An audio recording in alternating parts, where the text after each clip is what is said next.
Estupenda intervención de Julián, la verdad que yo ya no sé qué puedo decir. Voy a intentar hacer una suerte de síntesis entre lo que dijo Edgardo y lo que acaba de decir Julián también. Estaba pensando que si este tiempo político que vivimos es posible justamente porque existieron, porque existen las madres.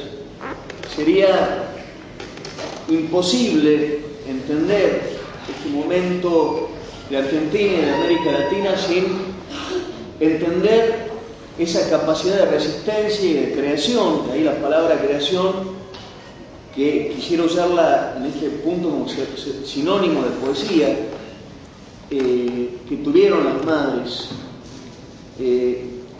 La mujer es, a diferencia del hombre, puede crear desde su biología. Eso es lo que hace que la maternidad sea exclusiva de las mujeres y que los hombres tengan esta nostalgia, esta tristeza que muestra Hellman en ese poema que leyó Julián. Es una exclusividad de las mujeres y era necesario que fueran mujeres las que en ese momento de desesperación y de desesperanza y de extrema locura social que vivía el país, que vivía toda América Latina, porque en realidad los que estaban locos, el que siempre está loco, es el poder. Por eso el poder en su locura es capaz de echar a los poetas de la polis, como ya lo hizo cuando Aristóteles citó, Platón citó esa frase de que es necesario echar a los poetas de la polis. ¿Por qué es necesario echarlos? Porque están hablando de otra forma del poder que los socava en su prepotencia, en su indignidad, en su forma inhumana. La diferencia del poder, porque siempre es necesario, y acá viene Foucault, cuando lo citaba Julián, cuando hablaba del biopoder, la biopolítica, es necesario, el poder siempre va a existir. Fuchi Leguizamón, un gran artista, un gran poeta de mi tierra, de Salta, decía: poder es poder tocar el piano, dice el Fuchi. Poder es poder tocar el piano.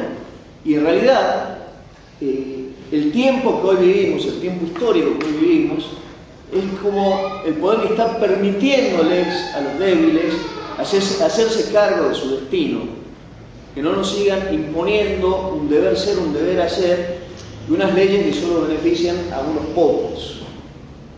Yo me acuerdo cuando Néstor Kirchner agarró los cuadros de los milicos y los descolgó, y de repente un gobierno que, para los que no somos peronistas, tenía con todo el estigma que también tiene el peronismo, el menemismo, que le manchó el peronismo con un estigma que por suerte no fue indeleble.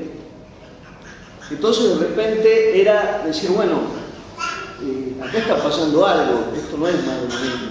Esto, si las banderas de las madres, si las banderas de lucha y de dignidad son tomadas por este gobierno, esto es una marca de cambio, es una marca de que otro porvenir es posible, ¿no?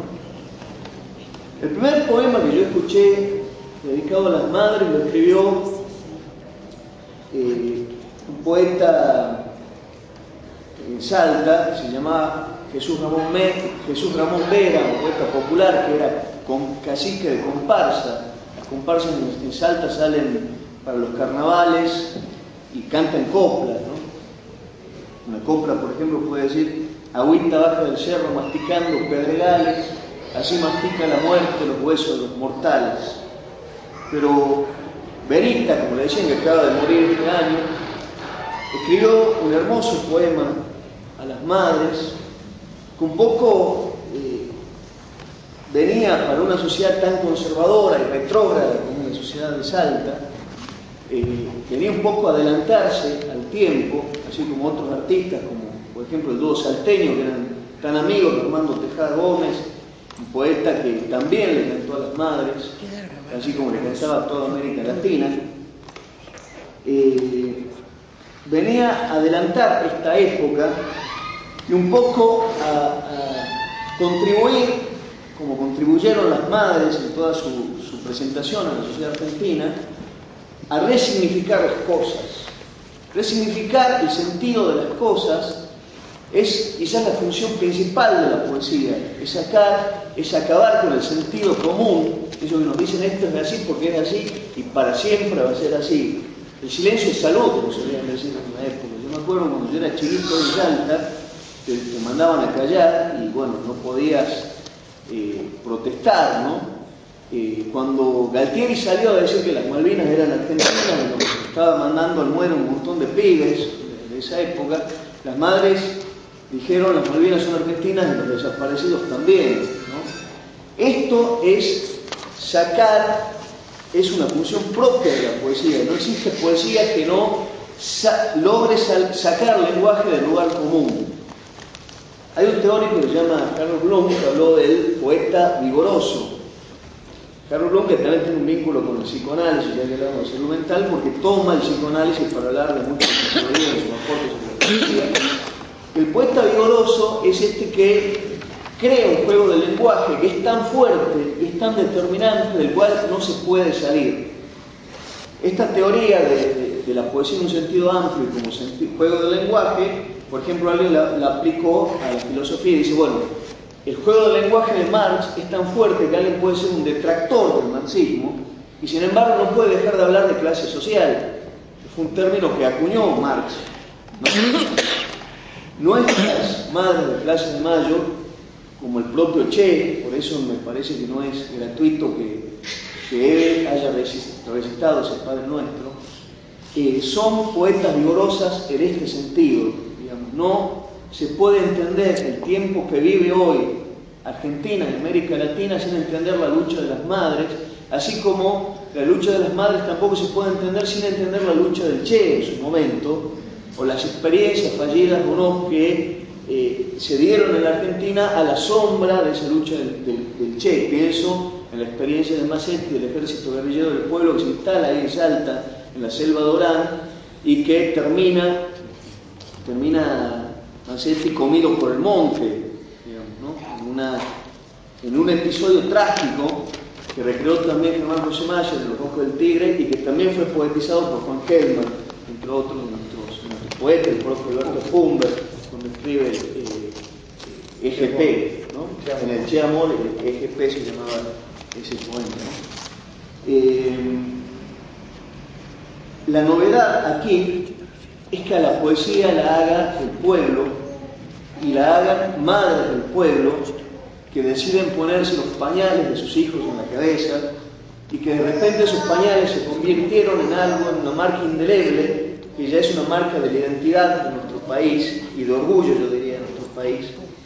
Hace poco tuve la suerte de estar en España y de estar frente al lugar donde se atribuye y se piensa está la tumba de Federico García Lorca, y yo pensaba, hacía poco que lo habían condenado bastardamente al juez Baltasar Garzón, y yo pensaba que nuestro país, porque no toda América Latina, es un ejemplo para el mundo, porque la justicia se realiza contra los genocidas.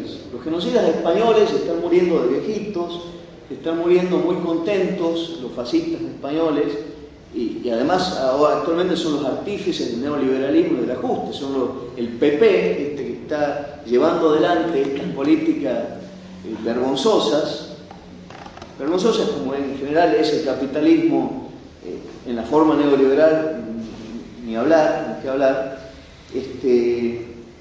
Y ahí la tumba del poeta, un poeta que está publicado en millones de partes, pero sin embargo ese poeta es un desaparecido. No se sabe dónde está el cuerpo de Federico García Lorca, como no se sabe dónde están los cuerpos de muchos de nuestros desaparecidos, pero nosotros tenemos un cuerpo de antropología forense, ¿no? Existió ese libro del que Néstor leyó el poema Quisiera que me recuerden, que es poesía viva. Él estuvo en la presentación de ese libro y ahí fue donde lo grabaron diciendo ese poema. Y después hay nuestros tiempos históricos, nuestro país lo permite, hay proyectos editoriales que recuperan la voz de los poetas del pueblo desaparecidos. Por ejemplo, el proyecto que lleva adelante Julián Axat, que tengo que decir, La Tarita Dorada, donde se publica poesía joven argentina, pero también se publican a esas voces que acalló la dictadura y que por fuera de ese libro pionero de poesía viva no se conocen y siguen estando desconocidas. Cuando hablamos de poesía, como bien lo señalaba Julián, hablamos de mucho más que de literatura. Puede haber alguien que versifique y que no es un poeta, puede haber alguien que escriba narrativa y sin querer en ese cuento está haciendo una poesía magnífica, estupenda. Pienso en Haroldo Conti, por ejemplo. Y puede haber alguien que no se dedique a la literatura y que sea un poeta de verdad, un poeta genuino, o que haga oralitura, como decían nuestros pueblos originarios, que no escribían, sino que hacían la poesía verbal, la poesía cantada, como nuestras copleras, ¿no? Como este poeta que se murió, Jesús Ramón Vera, que les quiero rendir un homenaje, porque yo creo que él estaría encantado de tenerla a Eva aquí al frente, y estaría muy emocionado. Y bueno, simplemente el tiempo histórico que hoy vivimos es gracias a ellas, y tenemos que estar orgullosos y contentos de que nuestro país no sea España, no sea ese llamado primer mundo que tanto tiene que aprender de América Latina. Nada más. Muchas gracias.